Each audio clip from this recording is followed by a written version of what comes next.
नमस्कार विद्यार्थी मित्रांनो, स्वागत आहे तुमचं गणित शिकूया या यूट्यूब चॅनलमध्ये।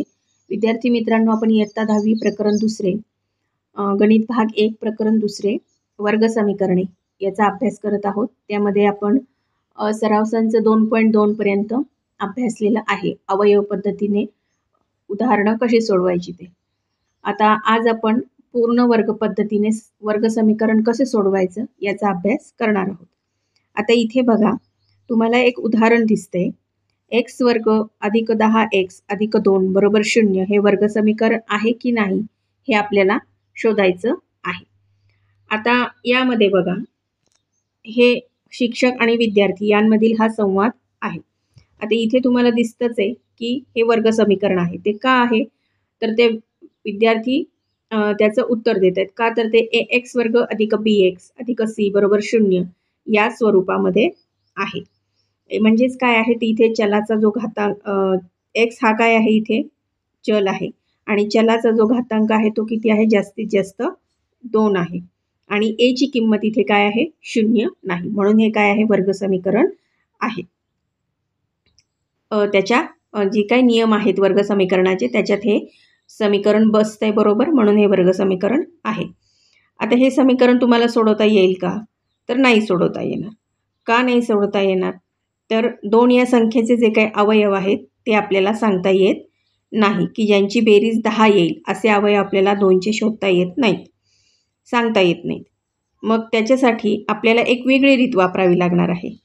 तर ही रीत समजून घेण्यासाठी हे बघा, इथे x वर्ग अधिक 10x या राशीमध्ये x वर्ग अधिक 10x या राशीमध्ये योग्य पद मिळवून एक पूर्ण वर्ग राशी आपण मिळवूयात, म्हणजे तयार करूया।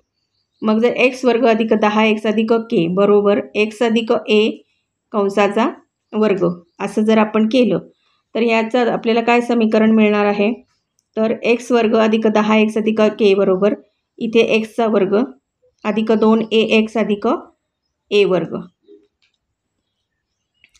त्यानंतर आता सहगुणकांची आपण तुलना करूयात, म्हणून 10 बरोबर आपण काय घेतलेले आहेत, 2a आणि k बरोबर a चा वर्ग, म्हणून a बरोबर 5 आणि k बरोबर a वर्ग, म्हणजे a चा वर्ग काय आलेला आहे, 5 चा वर्ग। आता k बरोबर a आहे, म्हणजे मग a बरोबर इथं a चा वर्ग काय घेणार, a बरोबर किती आहे, 5 आहे, मग a चा वर्ग किती येतो, 5 चा वर्ग म्हणजे 25। म्हणून x वर्ग अधिक 10x अधिक 2 बरोबर x अधिक 5 चा वर्ग वजा 25 अधिक 2 बरोबर x अधिक 5 चा वर्ग वजा 23। आता हे उदाहरण तुम्ही सोडवू शकाल का, x वर्ग अधिक 10x अधिक 2 बरोबर 0? तर हो। तर का तर समीकरणाची डावी बाजू 2 वर्गांच्या वजाबाकीच्या रूपात आल्याने तिचे अवयव काढता येतील।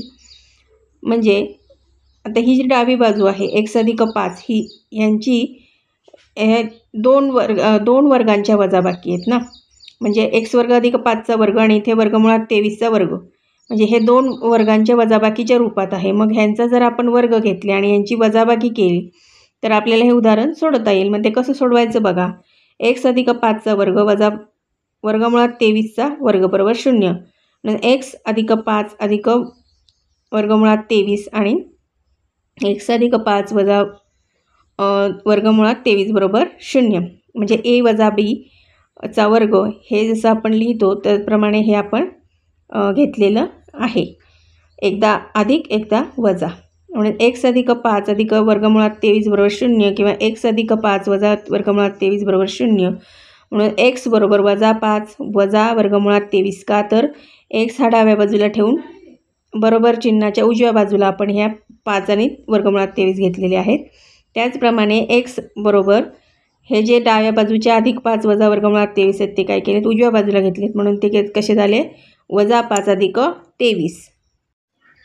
आता विद्यार्थी काय उत्तर देते की मला ही जराशी थोडीशी वेगळी रीत अजून त्याच्यामध्ये सुचलेली आहे। ती काय आहे बघा, तर x अधिक 5 कंसाचा वर्ग वजा वर्गमुळात 23 चा वर्ग बरोबर 0, म्हणून x अधिक 5 चा वर्ग बरोबर वर्गमुळात 23 चा वर्ग, म्हणून x अधिक 5 बरोबर वर्गमुळात 23 किंवा x अधिक 5 बरोबर वजा वर्गमुळात 23, म्हणून एक्स बरोबर -5 अधिक वर्गमुळात 23 किंवा एक्स बरोबर -5 वजा वर्गमुळात 23.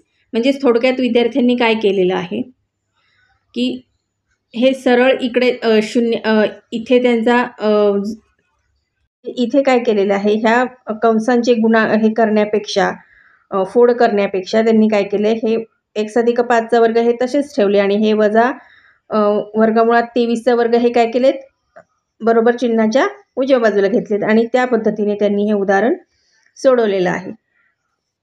म्हणजे या दोन्ही पद्धतीने हे आपण उदाहरण सोडवू शकतो.